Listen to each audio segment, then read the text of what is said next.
রাধে রাধে ভক্ত বন্ধুরা, কুড্ডু বাবুর ইউটিউব চ্যানেলে তোমাদের সকলকে স্বাগত জানাই।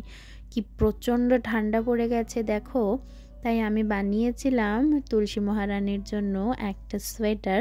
সেটা আমি তোমাদেরকে দেখাচ্ছি। আর এই দেখো, তুলসী মহারানীকে পরেও বেশ মিষ্টি লাগছে, তাই না? কি সুন্দর লাগছে দেখো। আমি ইচ্ছা করে মাল্টি কালারের বানিয়েছি, কারণ সব সময় তো বানানো যায় না। আর এই দেখো, যেহেতু শীতকাল পড়েছে, এইসব দেখো মাকড়সা, ছোট ছোট পোকা তুলসী মহারানীর মধ্যে এসে বাসা বাঁধছে। তো সেজন্য আমরা হলুদ দিয়ে তুলসী মহারানীকে এই কীট পতঙ্গের হাত থেকে বাঁচাবো। দেখো, আমাদের বাড়িতে যতগুলোই তুলসী মহারানী রয়েছেন, তো সকলকেই আমি একটু একটু হলুদ সেবা করে দিচ্ছি। তোমরা কিন্তু এই হলুদকে জলের মধ্যে গুলে সেটা দিয়ে স্প্রেও করতে পারো, তাতেও কিন্তু বেশ খানিকটা ভালো ফল পাওয়া যায়। তো চলো আমি সব করে নিই, তারপর তোমাদের আরও একটা জিনিস দেখাই। এই দেখো, লক্ষ্মী দেবীর জন্য আমি একটা চাদর বুনেছি। এটা ঠিক সোয়েটার না, চাদর। তো আমি এটা ওনাকে পরিয়ে দিয়েছি। দেখো, এটাও মাল্টি কালারেরই বানিয়েছি, কারণ সব রকম বানানো তো সম্ভব নয়। আর এটা হলো তোমাদের গুড্ডু বাবুর জন্য বানিয়েছি একটা জ্যাকেট আর টুপি সেট। এটা আবার আমার মায়ের খুব পছন্দ হয়েছে গুড্ডু বাবুর জন্য। আর এটাও গুড্ডু বাবুকে পরিয়েছি অনেকবারই, কিন্তু তোমাদের সাথে আর শেয়ার করা হয়নি। তো চলো চটপট ভোগ নিবেদন করে নিই। আর যেরকমটা তোমরা থাম্বনেলে দেখেছিলে, আজকে তোমাদের দেখিয়ে দেব যে কিভাবে গুড্ডু বাবুর জন্য তুমি শীতকালে চুল বানাতে পারবে কুরুশ দিয়ে। আর একমাত্র কালো উল আর কুরুশ থাকলেই তোমরা কিন্তু বানাতে পারবে সেটা। যেহেতু শীতকালে চুল পরানো সম্ভব হয় না, সেজন্য কিন্তু এটা একটা খুব ভালো উপায়, যে একটা টুপি পরিয়ে, যেটা চুলের মতো দেখতে হবে, তার উপর পাগড়ি পরাতে পারবে আর কানটা চাপা থাকবে। দেখো, এই একটা কুরুশ নিয়েছি। এটা কিন্তু তোমার 7 নাম্বার কুরুশ। আর এই কুরুশটা দেখো, প্রথমে স্লিপ নট নিয়ে নিচ্ছি। যারা এইভাবে স্লিপ নট দিতে জানো না, তারা কিন্তু এই দেখো ঠিক খুব সিম্পলভাবে এইভাবেও স্লিপ নট দিয়ে তোমরা শুরু করতে পারো। আমি নিজেও খুব বেশি ভালো জানি না, মানে বিগিনার আমিও, মানে খুব অনেক দিন ধরে শিখছি এরকম না। তো দেখো আমি বানাচ্ছি কিভাবে, তোমাদেরকে দেখাই। দেখো, প্রথমে এই যে স্লিপ নটটা দিয়ে নিলাম। আর এরপরে প্রথমে আমরা এই যে একটা চেন, 2 নম্বর চেন, 3 নম্বর চেন, 4 নম্বর চেন, 5 নম্বর চেন আর 6 নম্বর চেন নিয়ে নিলাম। ঠিক আছে, এরপরে এই চেনটাকে কিন্তু আমরা জয়েন করে দেব একদম প্রথম যে চেনটা আছে সেই চেনটার সাথে। তো চলো দিয়ে সেখানে আমরা একটা ডাবল ক্রোশিয়া বুনবো। দেখো, এই যে ঢুকিয়ে দিলাম যে প্রথম চেনটা ছিল সেখানে, আর ওই ঘরেই আমরা কিন্তু একটা ডাবল ক্রোশিয়া বুনবো। ঠিক একটা নয়, অ্যাকচুয়ালি আমরা 5 বার একই জায়গাতে ডাবল ক্রোশিয়া বুনবো। তার আগে এটাকে জয়েন করে নিই, দাঁড়াও। এই দেখো, এইভাবে করলে কিন্তু এটা একটা জয়েন হয়ে গেল। আর যেহেতু আমি ডাবল ক্রোশিয়া বুনছি, তো সেহেতু এখানে আমার কিন্তু অলরেডি একটা ডাবল ক্রোশিয়া প্রথম ঘরের মধ্যে হয়ে গেল। আর এটা একটা রাউন্ড শেপ হয়ে গেল, যে রাউন্ডটা আমরা গোপালের মাথার চূড়াতে লাগাতে পারবো। এটা তোমরা যার যার মাপ অনুযায়ী নেবে। এরপরে দেখো, প্রতি ঘরে আমি 5টা করে ডাবল ক্রোশিয়া বুনছি। তোমরা কিন্তু বন্ধুরা নিজেদের গোপাল সোনার চূড়ার সাইজ অনুযায়ী এই রাউন্ডটা নেবে। এক্সট্রা যে সুতোটা বেরিয়ে আছে দেখো, ওটাকে আমি একসাথেই যাতে বুনে দিলাম, বাইরে না বেরিয়ে থাকে তার জন্য। দেখো, এইভাবে করে প্রত্যেকটা ঘরে 5টা করে ডাবল ক্রোশিয়া আমি বুনে নেব। বন্ধুরা, তোমরা যারা কখনোই ক্রোশিয়া বোনোনি, তারাও কিন্তু ডাবল ক্রোশিয়া বুনতে জানলেই তাহলেই কিন্তু এই টুপিটা বানাতে পারবে। তো দেখো, প্রথম রাউন্ড বোনার পর এইরকম দেখতে হয়েছে। প্রতিটা ঘরে আমি 5টা করে ডাবল ক্রোশিয়া বুনেছিলাম।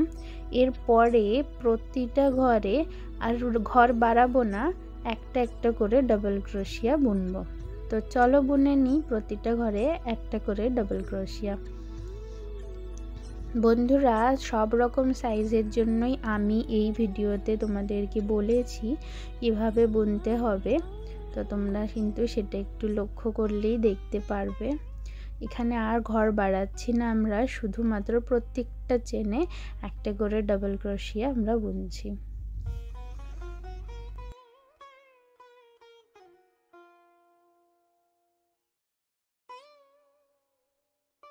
শীতকালে তো প্রচণ্ডই সমস্যা হয় গোপাল সোনাদের সাজুগুজু করাতে, তাই না বলো? কারণ সোয়েটার পরানোর পর আর কিছুই যেন পরানো যায় না। এই দেখো বুনে নিয়েছি সেকেন্ড রাউন্ডটাও। তো এই সেকেন্ড রাউন্ড বানানোর পরে এটা এরকম অবস্থায় এসে দাঁড়িয়েছে। তো যাদের ধরো 0 থেকে 3 নাম্বারের গোপাল সোনা তারা কিন্তু এর থেকে বেশি আর বুনবে না। তারপরে একদম লাস্টে ওই যে বাঁধার যে জায়গাগুলো সেটা আমি দেখাবো, সেইভাবে করে সাইড থেকে বুনে নেবে। কিন্তু যাদের 4 নম্বর আর 5 নম্বরের গোপাল সোনা তারা কিন্তু এরপরে আরও 2টো ধাপ বুনবে। চলো সেটাও তোমাদের দেখিয়ে নিচ্ছি কিভাবে করে বুনতে হয়। এর পরের যে স্টেপ, সেই স্টেপে আমরা প্রতিটা ঘরে 3টে করে বুনবো। এক্সট্রা 3টে করে আমরা প্রতিটা ঘরে ডাবল ক্রোশিয়া বুনবো। তো বন্ধুরা দেখো আমি সেটা কমপ্লিট করছি। তার সাথে তোমাদের বলি যে তোমাদের কুড্ডু বাবু কিন্তু সাজতে প্রচণ্ড ভালোবাসে। আর এখন তো সে টুপি পরার কারণে মুকুট পরতে পারছে না, সে পাগড়ি পরতে পারছে না, সেজন্য আমার কাছে আবদার এরকম একটা চুল বানিয়ে দেওয়ার, যে চুলটা পরে উনি ভালো করে সাজতে পারবেন। আর আমি যেহেতু মা, আমি তো ছাড়বো না টুপি না পরলে, তো সেজন্য টুপিও পরতে পারবে, সুন্দর ফ্যাশনও হবে, আর সাজুগুজুও করতে পারবেন। তো সেই রকমই একটা ব্যবস্থা আমি করে দেখাচ্ছি তোমাদেরকে। এই দেখো বন্ধুরা, পুরোটা বুনে নিয়েছি, এই রকম অবস্থায় এসেছে এখন। যাদের 4 নম্বর আর 5 নম্বরের গোপাল সোনা তারা কিন্তু এই সাইজটাই রাখতে পারো। আমি তাও কুড্ডু বাবুকে নিয়ে আসবো, যেহেতু 4টে বেজে গেছে, কুড্ডু বাবুর ওঠার সময় হয়ে গেছে। তো চলো আমি কুড্ডু বাবুকে নিয়ে আসি, আর নিয়ে এসে আমি দেখি যে পরিয়ে কেমন লাগছে। সামনের দিকটা কিন্তু একটু ছেড়ে রেখেছি, সামনের দিকে 4টে ঘর আমি বাদ দিয়ে রেখেছিলাম, যে ঘরগুলোতে আমি বুনিনি আর এক্সট্রা। তো সেটা আমি তোমাদেরকে মেনশন করে দিলাম, আঙুলে করে দেখিয়ে দিয়েছি। তো এই দেখো এই রকম হয়েছে। চলো কুড্ডু বাবুকে নিয়ে এসে পরিয়ে দেখাই। এই দেখো এসে গেছে তোমাদের ছোট্ট কুড্ডু বাবু, আর এই দেখো পরিয়েছি, দেখছো তো একটু ছোট হচ্ছে, যেহেতু 4 নম্বর আর 5 নম্বরের গোপাল সোনাদের এই সাইজের, তো সেজন্য কুড্ডু বাবুর তো একটু ছোটই হচ্ছে। তোমরা তো জানো কুড্ডু বাবু 6 নম্বরের গোপাল সোনা। তো চলো এরপরে আরও একটা ধাপ আমি বুনে নেব, আর তারপরে তোমাদেরকে ফাইনাল লুকটা কুড্ডু বাবুকে পরিয়ে দেখাবো। চলো আর দেরি না করে তাড়াতাড়ি বুনে নিই সেটা। এই লাস্ট রাউন্ডে আমি প্রতিটা ঘরে 2টো করে ডাবল ক্রোশিয়া করেছিলাম, যাতে এটা লেন্থটা একটু বেশি থাকে আর নিচের দিকটা বেশ ঘন চুল মতন দেখায়। এটা কিন্তু ছোট চুল, যারা কিন্তু বড় চুল বানাতে যাও এইভাবে করেই নিচের দিকটা শুধু লম্বা করে যেতে হবে, আর অন্য কোনো ডিজাইন নেই, কোনো চেঞ্জ নেই। তো এই দেখো এখন দেখো কুড্ডু বাবুর মাথা একদম সুন্দর করে বসে গেছে। এটা আমি উপরের দিকে চূড়ার দিকটাও একটু বুনবো ভেবেছি, চলো তোমাদেরকে একটু করে দেখিয়ে দিচ্ছি। এখন চূড়ার দিকটা বুনবো, আর শুধু সাইডের বাঁধার 2টো দড়ি বানালেই হয়ে যাবে। তো চলো তোমাদেরকে দেখিয়ে নিই।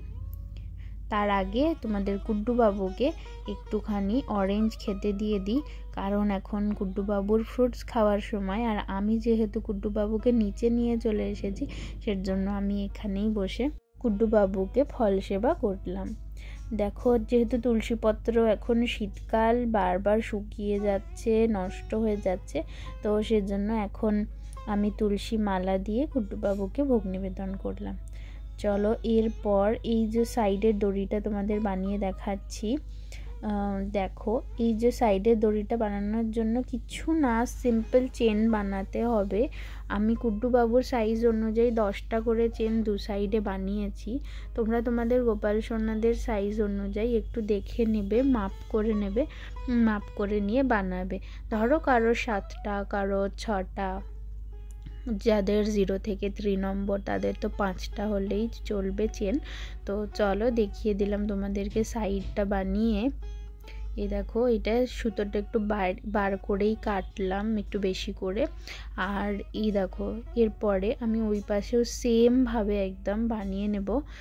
আর কোনো রকম কোনো ঝামেলা নেই, একটু সাইড থেকে বানিয়েছি, একটু উপর থেকে।